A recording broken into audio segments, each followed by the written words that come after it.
eu des divergences et je le sens un petit peu en fait dans la présentation qui est faite. Moi, il n'y a pas justement ce rapport d'adversaire. Je pense qu'on vit tous ici à Bruxelles, que je résiste, qu'on résiste. Moi, ma définition de la résistance, c'est de résister à l'oppression. Et puis résister à l'oppression qui est faite sur ma personne. Et la deuxième chose, la résistance avec un S, c'est que je soutiens la résistance. Je ne suis pas un Palestinien, je ne suis pas la résistance palestinienne, par contre je soutiens la résistance palestinienne. Je ne suis pas un Afghan, je soutiens la résistance afghane. Moi, les films qui m'ont marqué, par exemple, c'est Train d'enfer. C'est Train d'enfer que j'ai vu des dizaines de fois. C'est ça qui m'a marqué. Gandhi lui-même, il a dit que la non-violence qu'il a appliquée, il l'a appliquée face à des Anglais. Et toi-même, tu le précises, il n'aurait pas pu l'appliquer face à des Allemands nazis. Mandela, c'est faux de dire que Mandela est un non-violent. Toi, tu insistes très fort sur le non-violent, que je respecte, mais peut-être mes plus grands héros sont des non-violents. Mais la non-violence, c'est pas...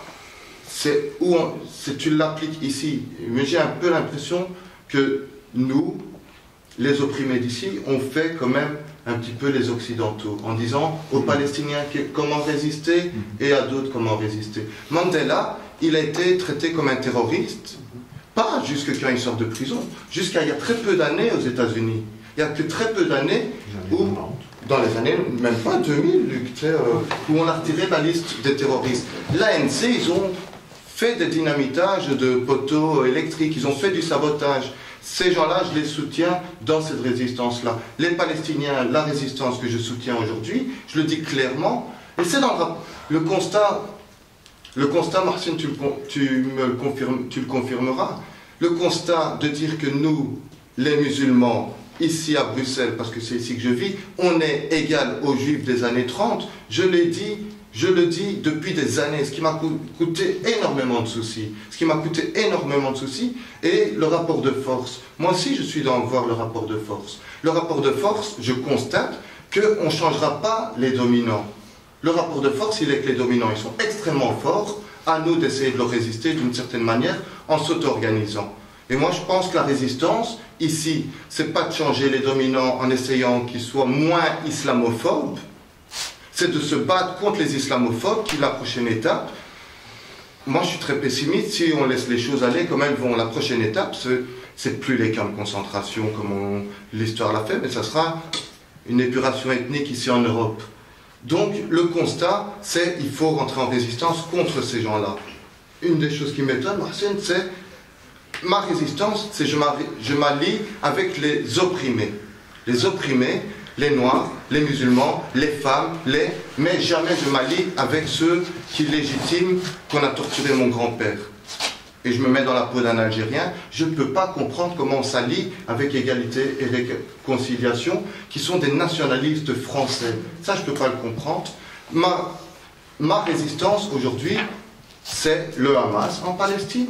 C'est aussi dire non, il n'y a pas de légitimité à cet État d'Israël. Il n'y a aucune légitimité à ce qu'au fait qu'on ait créé un État juif sur cette terre. Ça, il faut le dire très clairement.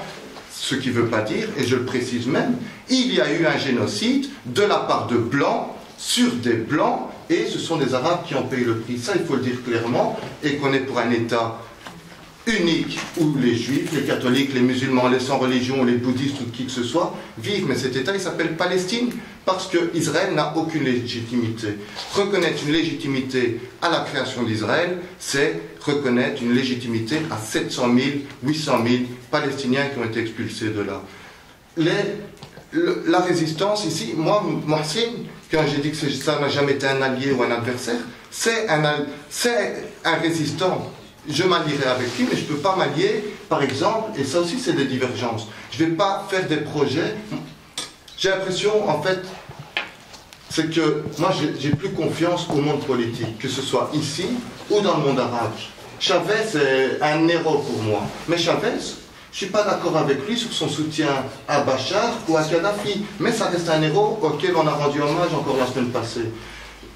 Moi, dans ma maison, j'ai jamais entendu dans ma maison qu'au Maroc, les gens pouvaient avoir de la dignité, qu'en Tunisie, les gens pouvaient avoir de la dignité, ni en Syrie, ni en Libye, ni en aucun pays arabe. Toutes ces dictatures, elles doivent tomber. Elles doivent tomber. Et aujourd'hui, c'est pour ça que je soutiens tous les peuples. Je soutiens tous les peuples qui s'opposent à cette résistance. Et je trouve que parmi nous, dans la communauté, ou dans la communauté musulmane, arabe, ou même les gens de gauche, on a un mépris profond pour les peuples. Parce que des peuples qui se soulèvent, on leur colle tout de suite l'étiquette, c'est la CIA, c'est le Mossad, c'est ci, c'est ça. Il y a des ingérences du Mossad, de la CIA, de tout ce que vous voulez, contre Moubarak, contre M6, contre n'importe qui. La majorité des gens dans ces pays, ils sont de leur cœur, ils peuvent pas, ils en ont marre de la hogra, ils en ont marre de l'oppression, et c'est ces gens-là qu'on doit soutenir. C'est ces gens-là qu'on doit soutenir, même quand ils parlent avec de l'islam dur ou tout ce qu'on veut. C'est ces gens-là qu'on doit soutenir. Aujourd'hui, c'est le Hamas, et moi, ces gens-là, clairement, le Hamas que je soutiens, Morsi que je soutiens, quand ils sont au pouvoir, ça ne sera pas mes alliés. Ça ne sera pas mes alliés pour une raison, ce seront des gens qui collaborent avec le FMI, la Banque mondiale et tout ce qu'on veut. Et ces gens-là, aujourd'hui, ce sont la résistance. On sait que ça ne sera pas des gens qui veulent amener l'idéal dans lequel on veut, mais en tout cas, ce sont des gens qui ont une résistance face à cette oppression, et c'est ces gens-là qu'on doit soutenir et pas changer les choses. Voilà, c'est dans... Je ne sais pas si j'ai été clair. Mais en tout cas, merci Marcel d'être ici et de pouvoir discuter. Paul.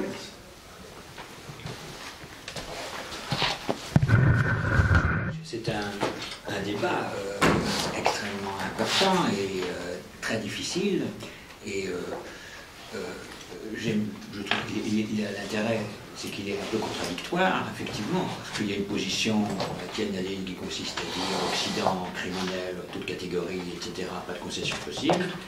Et toi, ta position consiste à dire attention, il y a un juste milieu, il ne faut pas tout mettre dans le même sac, etc. Bon, je n'ai pas lu le bouquin, évidemment. Mais évidemment, c'est un questionnement qui interpelle, parce que c'est un questionnement très important. Et je pense que d'une juste vision peut dépendre beaucoup de choses à ce niveau-là. Et effectivement, je ne suis pas tout à fait d'accord avec Nadine, même si sur certains plans, c'est vrai, cet Occident me paraît incontournable dans sa logique. Mais je suis un peu d'accord avec toi, même peut-être un peu plus d'accord avec toi aussi, pour dire qu'effectivement, il y a un juste milieu. Alors, je ne vais pas faire tout un... Je voudrais juste donner un exemple. Récemment, il y a tout un débat qui a surgi à cause de... On a ressurgi du passé un événement qui est l'assassinat d'un Premier ministre burundais. Et donc, il y a des articles qui sont publiés à ce sujet-là, etc. Et évidemment, on pointe le rôle de la tutelle belge au Burundi. Alors, c'est un débat qui est, je dirais, pour l'instant, je trouve, qui manque singulièrement de profondeur.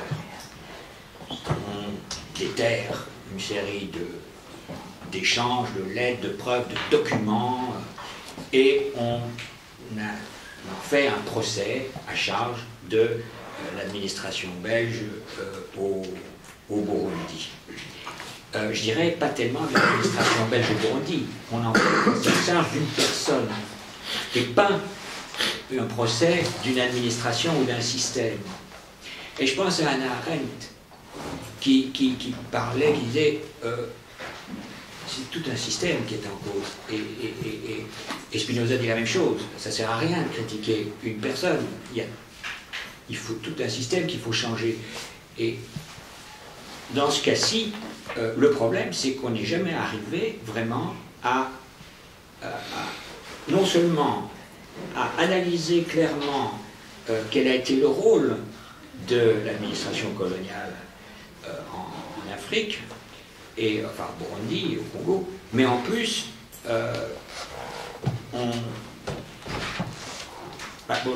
voilà, donc il y a plein de choses qu'on n'a pas faites, notamment on n'a pas analysé ce rôle de manière correcte, c'est-à-dire que même dans l'affaire Lumumba, je veux dire, on a beau savoir qui a tué qui, etc., on ne sait toujours pas dire qu'est-ce qu'aurait pu faire l'administration coloniale, la Belgique ou d'autres pays.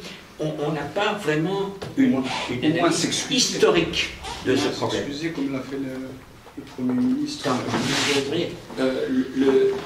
Par exemple, sur la Palestine, vous avez quand même un ouvrage qui a quand même une certaine profondeur historique, qui est celui d'Yann Papé. Tu peux pas être d'accord, mais je trouve que c'est quand même du bon travail sur un certain plan. Je ne serais pas d'accord avec Papé. Tu n'es pas d'accord avec Papé? Je dis pourquoi je ne serais pas d'accord avec Yann Papé?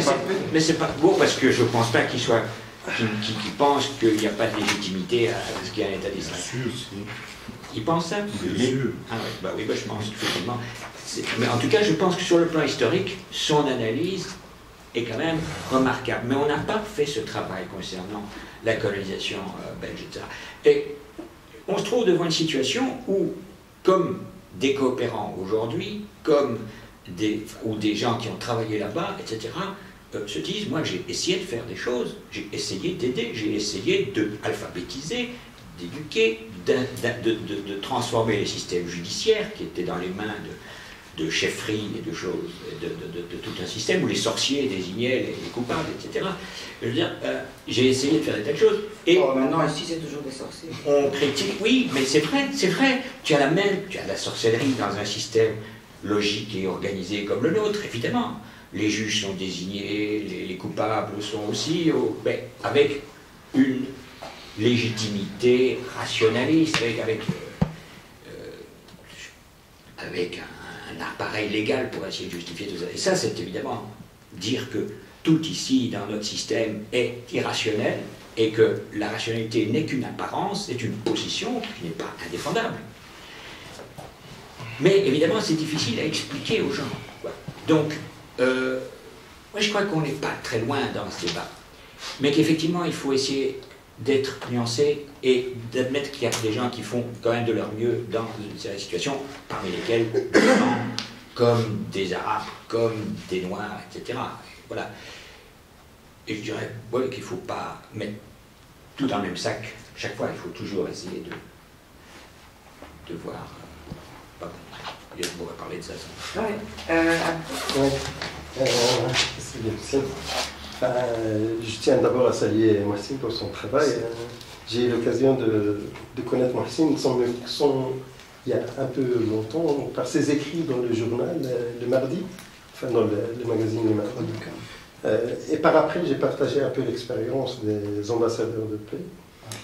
Donc, où j'ai découvert pas mal de choses, je tiens à le remercier pour ça. Donc, et pour revenir à son travail, que j'ai pas encore, enfin son livre, que j'ai pas encore eu l'occasion de lire, donc je vais un peu me baser sur ton intervention. Un premier point, donc j'aurai deux questions à te poser par après, mais le premier point, c'est que je tiens absolument à éclaircir un peu, c'est ta vision de la révolution, quoi. La révolution, au départ, tu étais un peu large, du fait que tu te positionnes un peu anti-révolution. Je ne sais pas dans quel terme, tu as donné deux définitions de la révolution, une révolution pacifiste, une révolution, je ne sais pas comment, donc tu t'es montré un peu, tu essaies de te montrer un peu pacifiste, ce que même un révolutionnaire, il l'est, hein. Il n'est pas pour le feu, hein, pour le feu pour le feu, au contraire. Seulement, je tiens à préciser une chose, c'est que... Non, je juste vous le rappelle, il a dit, par rapport à ce que vous dites, je me méfie des révolutions, je préfère les réformes véritables. Oui, ça, le profond qu'il a utilisé, le terme profond. Et je voudrais aussi revenir sur ça, parce que comme alternative à la révolution et une réforme profonde, l'expérience me montre, et je ne vais pas t'apprendre ça, surtout puisque tu parles du monde arabe, on va se focaliser un peu plus sur ça. Tu vois très bien, depuis l'indépendance, soi-disant l'indépendance de ces États arabes, il y a presque un demi-siècle ou plus, pour certains, d'autres un peu plus, toute réforme n'a jamais abouti.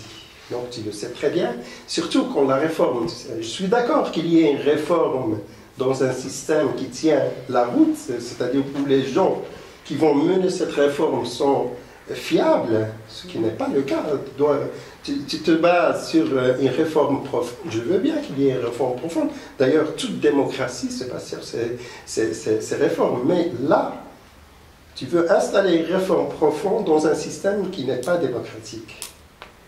Et là, c'est le problème. C'est-à-dire, on peut instaurer une certaine réforme. On peut, d'ailleurs, c'est ce que font tous les pays démocratiques, c'est-à-dire, il y a des réformes qui se suivent et tirer les conséquences à partir de la réforme précédente pour en construire une nouvelle. Mais dire que les pays arabes, tout changement doit passer par une réforme profonde, je m'excuse, mais loin de là, je ne vais pas te taxer par ça, c'est par une méconnaissance du système. D'ailleurs, tu utilises bien ces termes-là. De systèmes qui règnent dans ces régimes arabes, dans ces pays arabes. Donc il ne peut pas y avoir de réforme en l'absence d'une certaine démocratie dans le système qui règne dans ces pays.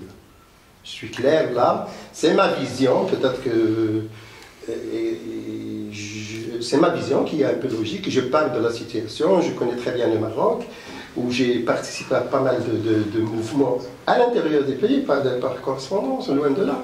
Et où j'ai vu que toute personne, à l'époque, donc je parle depuis les années 60 et 65, et tu continues, 70, les manifestations, différentes manifestations, même les peuples qui se soulèvent, rien que pour revendiquer une remise en question du prix d'un produit de nécessité, tu vois comment il est traité.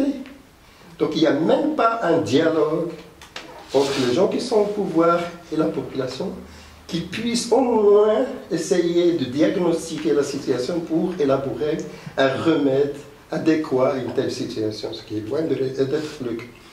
Question, pour aller dans ce sens aussi, je cite deux exemples que tu as eu l'occasion de visiter toi-même, la Tunisie et l'Égypte.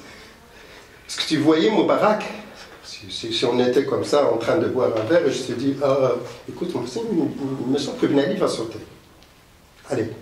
Personne, même les spécialistes de l'Afrique ou du monde arabe européen qui veillent sur leurs intérêts n'ont prévu ce changement. Donc, tu vois très bien que le changement en lui-même, c'est-à-dire qu'ils occupaient le pouvoir d'une façon, d'une main forte, une main de fer, que personne n'arrivait à imaginer qu'un jour on arrivera. Que ce peuple-là, sans parler de la situation de leur peuple, tu le vois très bien, il suffit de lire les statistiques, le nombre d'analphabètes, le nombre de je passe. Donc je ne suis pas d'accord à ce qu'il y ait une réforme sans qu'il y ait instauration d'abord d'un système démocratique qui répond au peuple, enfin qui vient du peuple et répond aussi à l'intérieur. Vous utilisez ce terme, mon frère, pourtant il y a d'autres termes qui signifient quelqu'un. Pourtant le terme frère, je sais pas, c'est mon frère. C'est quoi le terme? Camarade. J'aurais souhaité ça. En moins, ça. C'est pas mon camarade, c'est vraiment mon frère. Non, ça c'est autre chose quand on partage une certaine complicité. Mais non, mais pour Maxime qui est censé. Parce que demain, il sera confronté à d'autres gens plus méchants que nous. Donc, certainement, il faut peser un peu le terme, utiliser le terme frère, parce que par après, tu te justifies pour ce terme. C'est-à-dire, tu donnes toute une signification, 10 minutes à bien préciser. Écoutez, faites attention, je ne veux pas aller là. Hein? Je ne vais pas chez les barbus, mais je reste avec certains qui sont un peu civilisés et ta. Donc, dès le départ, il faut utiliser le terme adéquat pour désigner qu'on partage des principes. Je ne vais pas être obligé à dire révolutionnaire, mais qu'il y a un changement au niveau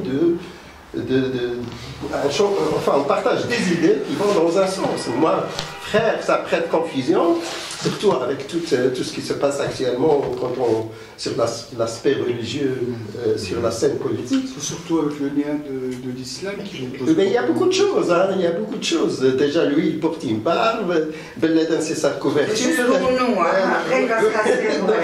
Non, je plaisante. Donc, je passe ça. Et je pose mes deux questions. La première question... Marcel, c'est qui sur la gauche? C'est celui qui a écrit le livre. Ma première question, c'est... Magistrat ici, pour des gens... Oui, ma première question, en fait, je vais direct.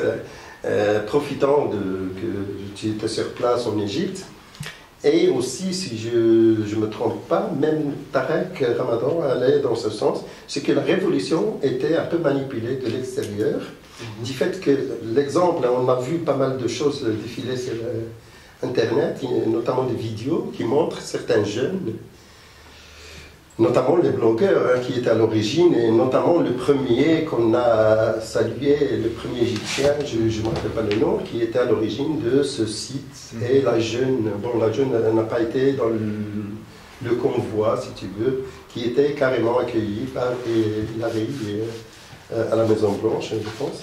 Donc, est-ce que vraiment tu as senti, et je pense que même Tarek Ramadan, il va dans ce sens, qu'il y a eu une manipulation américaine, non? Je vais répondre. Oui, Okay. deuxième question. Donc, je voudrais bien savoir s'il y a eu vraiment manipulation. Deuxième question, tu n'as pas abordé un mouvement qui va dans ton pays d'origine, puisque c'est belgo-marocain, le mouvement du 20 février. Et moi, ce que je veux, c'est pas que tu te positionnes par rapport au mouvement, mais comment tu le vois futur? Est-ce que tu le vois comme une alternative? Même si peut-être que tu ne partages pas certains plafonds, actuellement il y a toute une mouvance qui va vers le fait de hausser un peu le plafond des revendications. Et là, j'ai terminé mes deux questions. Une dernière, petite dernière. Tu as dit deux, hein? Non, là j'exagère, tu as dit deux questions. J'ai dit deux, là c'est juste pour polémiquer. Le discours, ton discours un peu... c'est pas que je te connaissais pas, je crois que ça vient d'extérieur. Je vais te dire. Ton discours un peu, quelques terminologies d'Alain Solar, ça flirte pas? Terminologie quoi? Enfin, le discours d'Alain Solar. D'Alain Soral, ah ok. C'est pas un peu... Je vais répondre. C'est mon nez apparemment. Non, ça sent. Hein. Oui, mais c'est mon nez apparemment. Je viens de dire. Tout le monde le sent, ça vient de l'extérieur. C'est du caoutchouc. Ça sent le brûlé, oui. Non, on ne sait pas si c'est de l'extérieur ou de l'intérieur. C'est la seigneur. Attention, il y a quelqu'un qui pense de... Non, je propose que maintenant Maxime ait l'occasion de répondre. Tu sais me dire déjà une minute? Oui, si on se mettait d'accord directement, moi je propose que... Des questions. Oui, je sais. C'est super. Donc, je crois que tout le monde a pu s'exprimer. Alors, je propose que Maxime réponde et qu'après ça, on fasse un échange plus informel avec le café et la tarte. Donc, tu réponds, tu prends le temps que tu as besoin pour répondre. Je crois que tout le monde... Il est 5h moins 10. Prends ton temps. Tu prends ton temps. Si vous êtes d'accord que je ne donne plus la parole officiellement, mais que Maxime répond, après ceux qui veulent acheter son livre l'achètent, personne n'est mis à la porte, donc on peut continuer à discuter entre nous en prenant aussi un petit peu de tarte. Ok, moi ça me va. Je vous demande sa réponse, est-ce qu'on peut éventuellement revendre le livre? Non, on se tient. C'est possible, tout est possible. Par contre, on peut donner de l'argent en plus pour C'est de soutenir, l'auto-édition. C'est 15 € maximum, je le vends à 10 €, vous pouvez donner plus si vous voulez. Voilà. Je vais commencer par la fin, je pense, et puis je remonte avec la dernière interpellation. Non. Comme ça, vous avez tous en mémoire la fraîcheur des dernières questions. Alors, je répondrai à Abdel. Ça mériterait une demi-heure, hein, mais je vais faire ça très très rapidement. Je vais commencer par Alain Soral, clarifier ma position par rapport à ses écrits, à son idéologie, et pourquoi je l'ai mis dans les résistances. J'ai intitulé une petite partie Résistance subversive, Moi, c'est à partir de ton... où il y a Alain Soral, où il y a Fils de France, où il y a Ali Albert, que je connais plus ou moins. Pourquoi j'ai mis Alain Soral? Parce qu'en fait, dans les stratégies de résistance, j'ai essayé d'être un tout petit peu plus large. Ça ne veut pas dire que je suis d'accord avec les personnes ou les associations qui sont dans ces résistances, mais je trouve que leur posture est au moins intéressante. C'est-à-dire que je peux ne pas partager le fond, je peux rejeter la forme, mais j'estime que dans l'horizon français-européen, je trouve que la position idéologique d'Alain Soral est intéressante et pertinente, et je vais expliquer pourquoi. Et en même temps, je vais expliquer pourquoi je ne suis pas d'accord avec lui sur ses stratégies politiques. Je trouve que c'est un des premiers qui a eu cette intelligence d'essayer de comprendre que le pouvoir dominant se servait des déclassés, qu'ils soient blancs, vivant dans des quartiers au Bourguinage ou X ou Y, ou bien qu'ils soient issus d'immigration ou de confession musulmane. Et donc son approche, elle est la suivante, c'est de se dire, nous, on en a marre de ce pouvoir, droite-gauche, qui se partage le pouvoir depuis un siècle au moins, et qui, au gré de l'histoire, prend comme bouc émissaire telle communauté donnée. Une fois les gitans, une fois les juifs, une fois les pauvres, une fois les musulmans, etc. Et donc l'idée, c'est de réunir ceux qui sont méprisés. Ceux qui sont méprisés, c'est globalement les blancs qui vivent dans les banlieues, je parle de l'exemple français, et qui parfois souffrent économiquement déjà, et souffrent également d'une attitude déplorable de la part de certains jeunes, qui pour moi est une réalité, puisque de formation je suis éducateur. En même temps, il dit, il y a une situation qu'on ne peut pas accepter, c'est l'attitude que l'État a envers les immigrés et puis les musulmans. J'emploie les deux termes, hein, c'est pas la même chose. Tu peux être immigré, pas musulman, tu peux être musulman et totalement français. Et donc, il dit ce qui est intéressant, c'est de réunir ce qu'on appelle les pestiférés, les rejetés, les gueux, les gavroches, tout ce que tu veux. En tout cas, d'essayer de réunir ces blancs que le pouvoir méprise parce qu'ils sont sympathisants du Front National,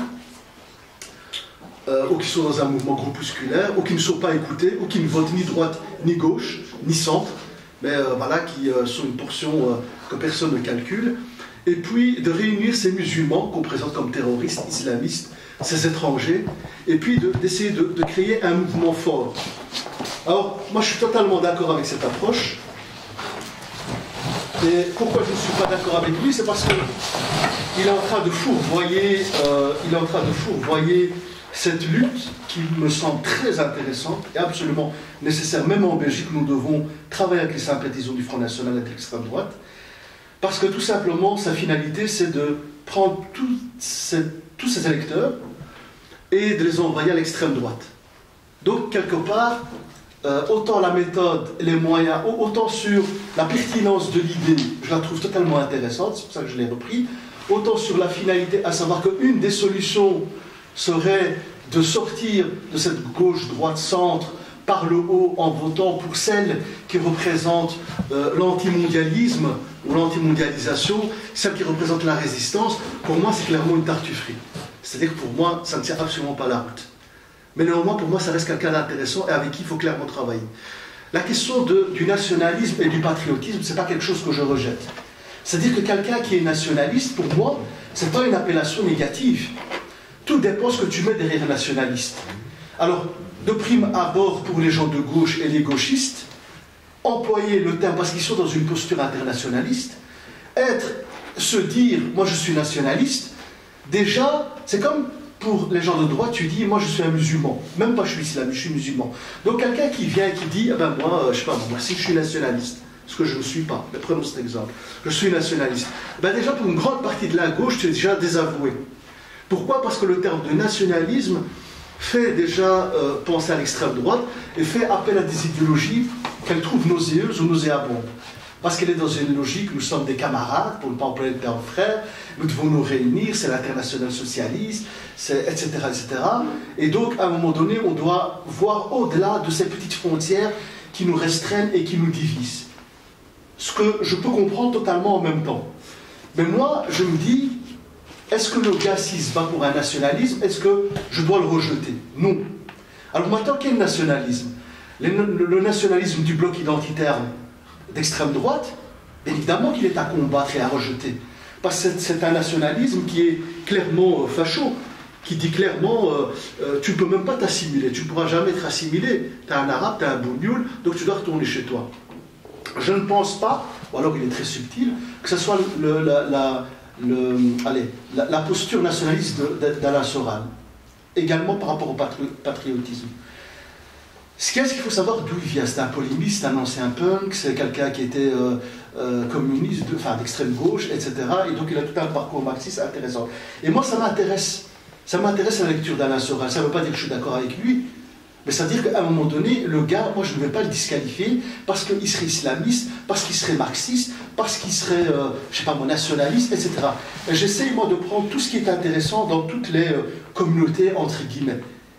Donc d'où mon intérêt, en tout cas pour sa façon de voir les choses, même si en finalité je trouve qu'il se fourvoie politiquement en invitant, comme Albert Ali, qui invite les musulmans à voter Marine Le Pen.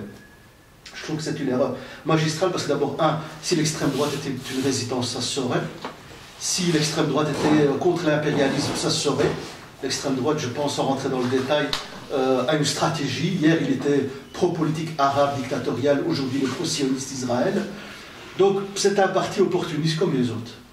Et donc, Alain Soral se trompe totalement en pensant que c'est un parti révolutionnaire, parce que c'est comme ça qu'il le présente un peu, anti-impérialiste, proche des pauvres. Absolument pas. Toute l'histoire de l'extrême droite le montre. Même si, parenthèse, il y a eu des mouvements d'extrême droite qui étaient proches du peuple.